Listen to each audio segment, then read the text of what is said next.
बिस्मिल्लाहिर्रहमानिर्रहीम।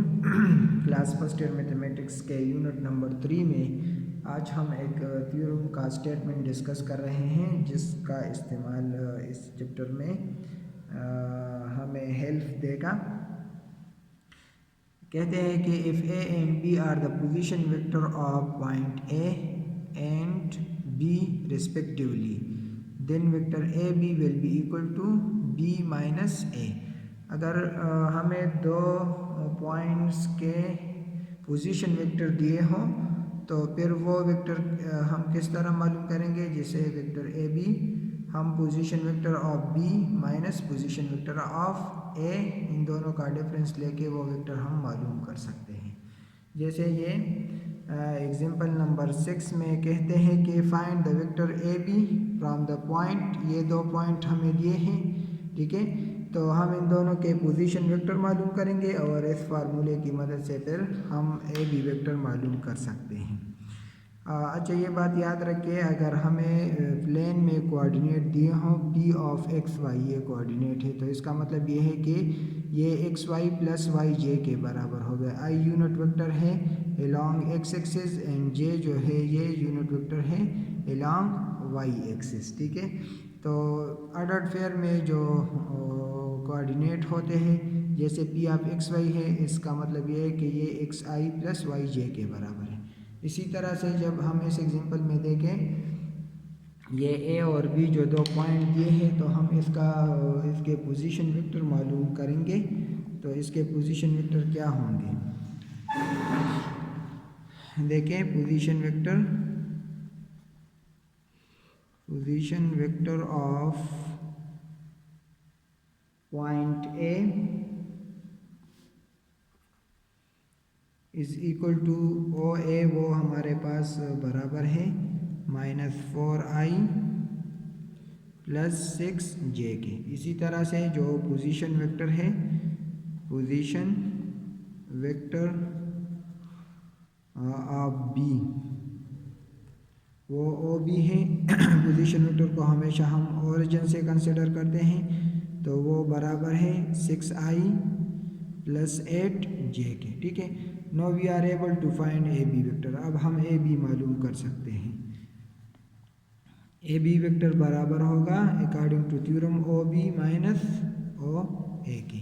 अब O B क्या है यहाँ पे देखें, ये 6i plus 8j minus O ए क्या है, वो -4i प्लस 6j है। अब इसको सिंप्लीफाई करें, ये 6i minus into minus plus 4i और ये प्लस 8j माइनस 6j, ठीक है। तो ए बी जो वेक्टर है वो हमारे पास क्या होगा, वो 10i प्लस 2j के बराबर है। यूनिट वेक्टर हमने कल भी डिस्कस किया था कि यूनिट वेक्टर जो है उसको हम किस तरह फाइंड करेंगे। इसको रिप्रेजेंट करते हैं, इसके ऊपर कैप सा जो निशान है ये रिप्रेजेंट करता है कि ये यूनिट वेक्टर है और ये बराबर होता है वेक्टर u जो हमें दिया गया होता है डिवाइडेड बाय u मैग्नीट्यूड। जैसे क्वेश्चन एग्जाम्पल 10 में कहते हैं find the unit vector of 3i minus 2j, तो हम इसको कंसिडर करते हैं कि ये 3u के बराबर है। तो यूनिट वेक्टर मालूम करने के लिए हम इसका मैग्नीट्यूड मालूम करेंगे। So taking magnitude both side, इसका भी मैग्नीट्यूड ले और इसका भी। तो मैग्नीट्यूड का जो फार्मूला है वो क्या है, जो x डायरेक्शन में है 3 whole square plus -2 whole square, ठीक है। तो u मैग्नीट्यूड जो है वो हमारे पास होगा 3 3 9 प्लस 4 अंडर द रूट 13 के बराबर। तो अब हम यूनिट वेक्टर जो है वो मालूम कर सकते हैं।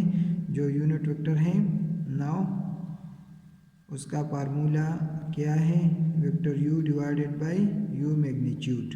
तो वेक्टर u जो है वो क्या है 3i minus 2j divided by under root 13। तो इसको हम लिख सकते हैं 3 by under root 13i minus 2 by under root 13j, ठीक है। यूनिट वेक्टर का जो मैग्नीट्यूड होता है वो हमेशा 1 के बराबर होता है, ये आप वेरीफाई भी कर सकते हैं। बहरहाल ये तो आपका हो गया आंसर। अगर हम यूनिट वेक्टर का मैग्नीट्यूड मालूम करना चाहें देखें तो इसका 3/√13 whole square plus -2/√13 whole square, ये 9/13 आएगा, square and square root cancel each other है, और ये चूँकि इवन है तो ये नेगेटिव ख़त्म हो जाएगा, ये 4/13 होगा। 13 इसका एलसीएम ले, 9 + 4 13/13 √1 जो कि 1 के बराबर है। तो जो यूनिट वेक्टर होता है इसका मैग्नीट्यूड हमेशा 1 के बराबर होगा। अच्छा, नेक्स्ट जो एग्जांपल नंबर 12 है, इसमें जो पार्ट्स है वो सिंपल है, तो बुक में हम इसे डिस्कस करते हैं। इसमें हमें वेक्टर्स दिए हैं u और v, और कहते हैं कि फाइंड 3 × u - 2v। तो देखें यहाँ पे ये 3 लगाए और u और v की जगह u पुट करें, -2 × v पुट करें। अब ये जो 2 है ये इस वेक्टर्स के साथ मल्टीप्लाई करें तो ये 2i + -2j and minus into minus plus 2k हो जाएगा। ठीक है, अब देखें यहाँ पे ये 2i है, ये -2i है, कैंसिल ईच अदर। अच्छा, ये देखें ये -j और -2j तो ये -3j हो जाएगा। सिमिलरली ये 3k + 2k तो ये 5k हो जाएगा। अब इसको 3 से मल्टीप्लाई करें, ये तो 0 है, ये 3 3 ज़ा -9j + 3 5 ज़ा 15k। ठीक है, इसी तरह से जो पार्ट नंबर 4 है इसमें कहते हैं कि find the magnitude of u + v। तो आप इस तरह कर सकते हैं कि पहले u + v फाइंड करें, बाद में आप मैग्नीट्यूड लें। इन्होंने डायरेक्ट मैग्नीट्यूड लिया है तो पहले आप इसके अंदर इसको सिंपल करेंगे, ठीक है, ताकि इससे एक वेक्टर बन जाए। तो ये 2i - j + 3k + i + j - k। अब देखिए यहाँ पे ये 2i है, ये +i है, 2i + i सो 3i, और देखिए ये प्लस -j है, ये +j कैंसिल ईच अदर, और 3k - k + 2k। अब इसका आप मैग्नीट्यूड निकालें तो जो i वेक्टर है इसका 3² सिमिलरली +0² + 2², तो ये 9 + 4 = √13। तो u + v होल मैग्नीट्यूड √13 के बराबर है। सिमिलरली इसमें जो पार्ट नंबर 6 है u / u मैग्नीट्यूड, जो कि डिफिनीशन भी है यूनिट वेक्टर का। तो u वेक्टर u हमें दिया है, इसको लिख के, और u मैग्नीट्यूड जो है वो मालूम करें। u मैग्नीट्यूड आप इस तरह मालूम कर सकते हैं कि u मैग्नीट्यूड, और जो u है इसका मैग्नीट्यूड किस तरह लेंगे, 2² + -1² + 3²। ठीक है, तो ये 2 2 ज़ा 4 + 1 + 9, तो ये बराबर है √13 के, √13।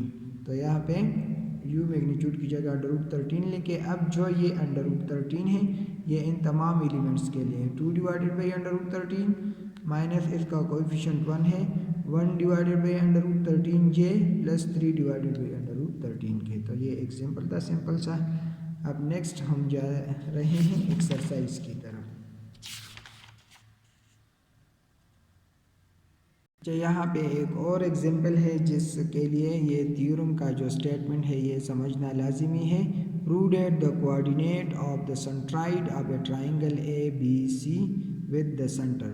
अगर देखें ये एक ट्राइंगल है ABC हमारे साथ, ये इसके कोऑर्डिनेट है और ये इसके मीडियन है, ये AM, ठीक है। इसी तरह ये तमाम क्या है, मीडियन। तो इसका जो सेंट्राइड है इसके कोऑर्डिनेट क्या होंगे, x1 + x2 + x3 / 3, y1 + y2 + y3 / 3 and z1 + z2 + z3 / 3। ठीक है, तो इसके साथ रिलेटेड यहाँ पे एक एग्जांपल है।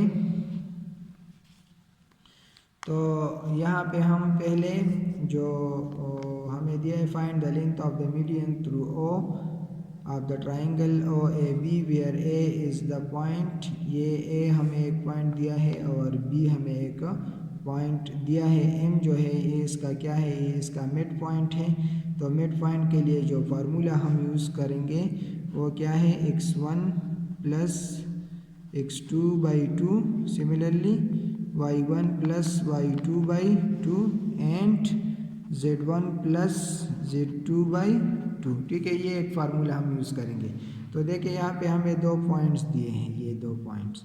तो इसका मिड पॉइंट किस तरह मालूम करेंगे, 2 + 4 divided by 2, 7 + 1 divided by 2 -1 + 2 divided by 2। तो ये हमने मिड पॉइंट के जो कोऑर्डिनेट्स है वो हमने ये मालूम किए। फिर कहते हैं find the length of the median. अब इस ये जो मीडियन है कहते हैं कि इसके कोऑर्डिनेट फाइंड करें।